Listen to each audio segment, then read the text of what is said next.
All right. Thank you, everyone, for joining us to the Week 1 preview video for our college football pick'ems. My name is Kevin, and I'm here with a man who needs no introduction. Yes. But Hello. I'll give him one anyway. That. Tyler.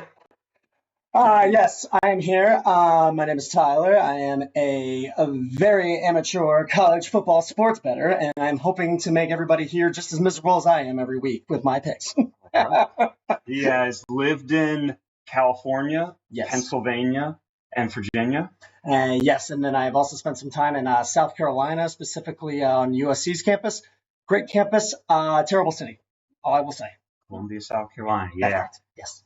And you've also made it, 7 innings into the All-American Challenge before you gave up? 7 innings. You know, people don't talk about the hot dogs. Usually are what trips most people up because they just sit in your stomach. Well, the beers will just flow out. But yeah, no, takes a different kind of man to finish the All-American Challenge. I will tell you that much. I don't think anybody is underestimating the hot dogs in that challenge. I did. Okay. Yes. Okay. All right. Well, so enough of that.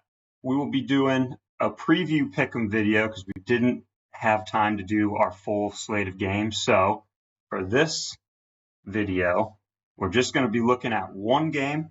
And then once we get it right, you'll come back in a few days when we have the full slate of next weekend's games loaded up. So we'll be looking at Iowa State versus Kansas State in Dublin for the Aer Lingus Classic. Yep, nothing there. This is a great game to start the season. I know people say week 0, they don't want to, watch the games and they're just not ready for it. They think it doesn't matter. This is a great matchup. This is a really good one, man. It's a tough one to pick. It is. Be told. So we'll get into a little stat breakdown here. So not really important, but preseason rankings: Iowa State 22, Kansas State 17. We'll take a quick glimpse into last year. Iowa State finished their season by beating Miami in the Pop-Tarts Bowl. I believe they were runner-up in the Big 12 championship game. Mm-hmm. And then Kansas State did not make the Big 12 championship game because they lost to Iowa State in the last game of the season. Yep. It's worth noting that when they beat Miami in the Pop-Tarts Bowl, that they had only a 1-point margin of victory, and that Cam Ward wasn't playing for one half of that game. So while these two teams are definitely powerhouses in the Big 12, there was definitely a talent margin between them and the other power teams of, say, the top 10 in the AP polls by the end of the season. Yeah, I believe Cam Ward got his passing record and then sat out. Yep, that is correct. What champion. So let's see. What else we have? We're looking at their returning productivity. Not that it always matters all that much, but they're looking at about in the 50 to 60% range on both sides of the ball. Both of their QB1s are coming back. I believe Iowa State's quarterback is a handsome devil. He is a handsome devil. And Kev, before we go any further, I got to give you 2 random stats, one for each of these quarterbacks, okay? So we have Rocco Becht for Iowa State Cyclones. Do you know who his father is? No. His father is Anthony Becht. He is a former West Virginia University and St. Louis Rams tight end, and he is now a UFL coach for the St. Louis UFL team.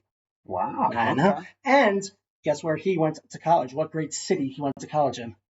That's right, Philadelphia. Oh, thank you very much. Yes. And then for Avery Johnson, the name of his high school in Kansas is Mays High School.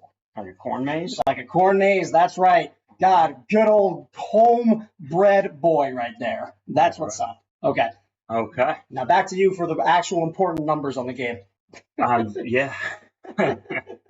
All right. So Iowa State's also coming off their first ever 11-win season. Now we'll look at two of their losses last year that I found interesting. Was I believe it was to Arizona State and also to BYU. I might be getting that wrong. Yeah, but they were the 1 and 4 ranked rushing defenses in the Big 12. Kansas State was the number 2 ranked rushing defense in the Big 12 last year. So Iowa State struggles against teams that are good on the run, even though they're, as we'll see in the next slide, they're more of a pass-heavy team.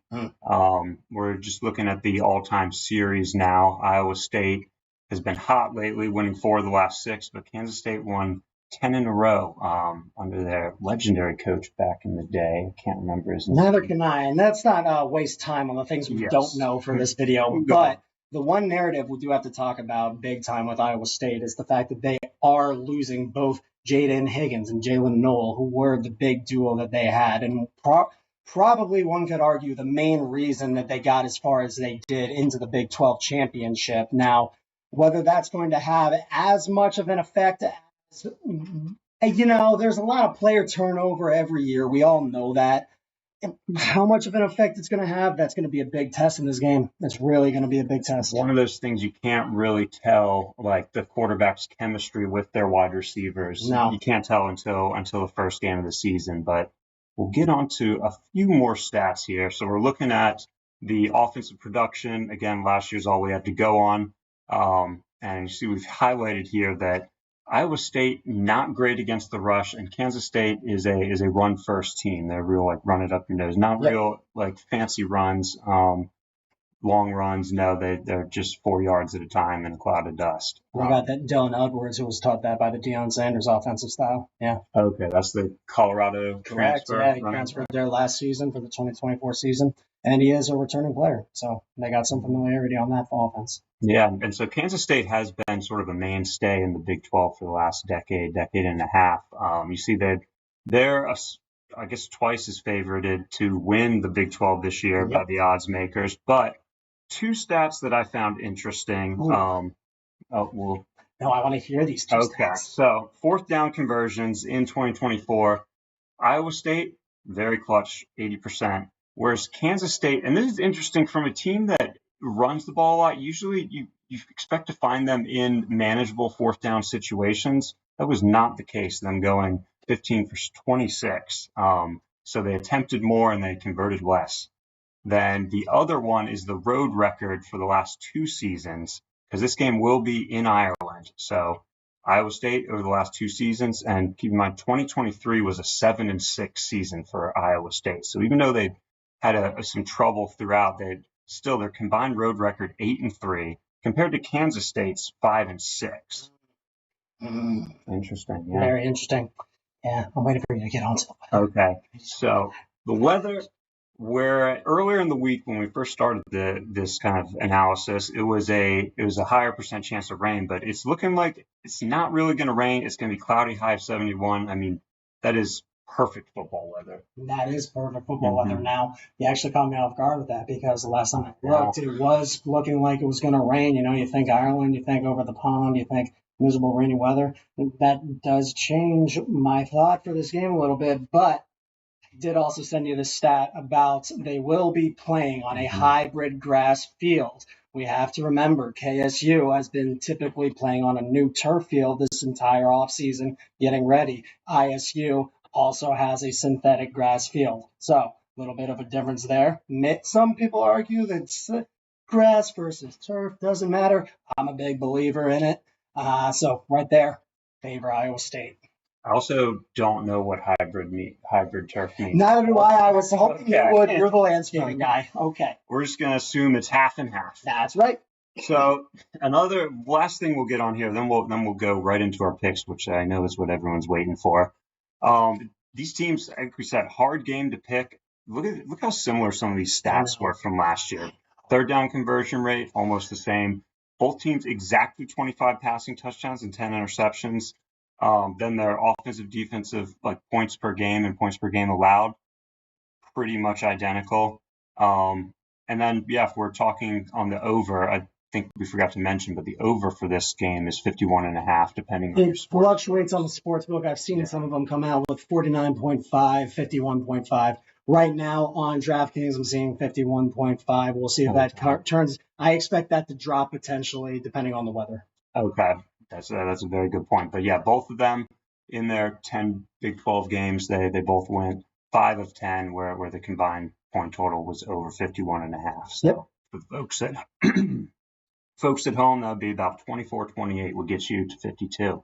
Now, we return here, and we will be making our picks. I guess I will go first because I have to, the way we set it up. So let's see if this works here. You may have guessed because of my tone, but I will be picking Iowa State, and I'm taking the over.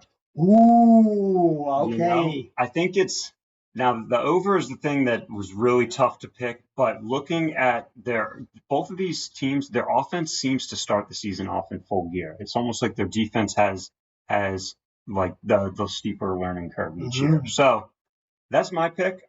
I'm going to be placing a $5 bet on that combo, I think. Yeah. By the end of the season, I'm going to try to turn $5 into $500,000. We'll see. We will get there. Join us on the journey. Yes. Now. Okay. Now, I have been struggling with this pick all week, but I'm going with Kansas State. And purely because I think that Iowa State is just going to have to adjust so much not having their wide receiver duo, and because of the fact that I think that Coach Kleinman, overall his record, he's just better on the road when it comes to these big ranked team matchups, and there's going to be a lot of questions in the air. Now, I have to say, that pick can flip-flop depending on what kind of nap I've had.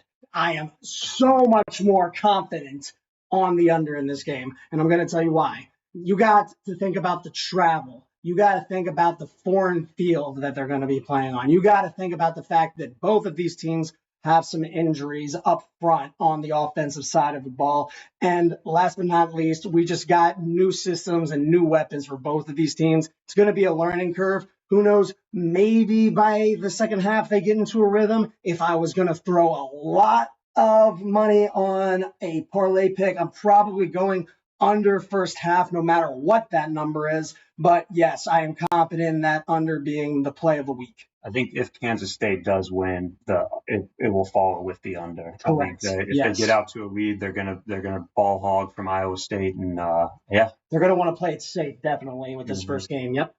So we will be wrapping up this video here, but just keep in mind we'll be coming back next week with some more picks. We'll show you real quick. These are the games we'll be looking at. Yep. All right. I did not update that, but that's supposed to say Kansas State. So, like I said, any day of the week, that one could flip-flop. We'll see. All right. Thank you, everyone, for joining. Signing off for now. Peace.